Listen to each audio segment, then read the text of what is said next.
Sagar Baban Naik Borkar has been elected as the new Sarpanch of Borim Panchayat just 15 days after the previous Sarpanch stepped down.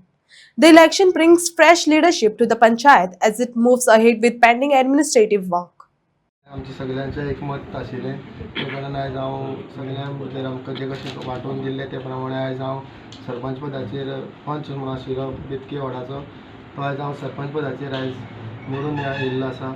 हांव म्हज्या वांगडची जे म्हज्या वार्डाचे सगळे आशिल्ले आनी म्हाजी जी पंचायत बॉडीची जेणे हांव आयज सरपंच जाला तेणें हांव सगळ्यांक देव बरें करून मागता पंचायत वार्डांतले सगळे भुरग्यांक.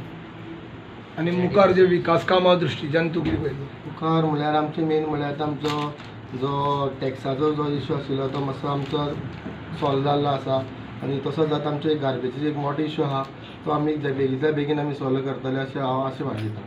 तुजो स्पेशल एजेंडा कितें आसा? स्पेशल एजेंडा म्हळ्यार जी आमची कामां उरलेलीं आसात जावं थोडीं आसात करपाची आहा ती बेगींतल्या बेगीन ज्या वार्डान कामां आसा ती हांव जाता तितले बेगीन मिनिस्टरा मार्फत करून घेतलो सगळे वार्डां भितर. सगळ्यांक बरोबरून घेवन वयतलो काय कशें? सगळ्यां बरोबर घेवन वयतलो. आतां तुमी सगळे म्हळ्यार असं आमची एक मातशें सगळे तुमी आतां बरोबर आसा? सगळे बरोबर आसा. Yes, thank you.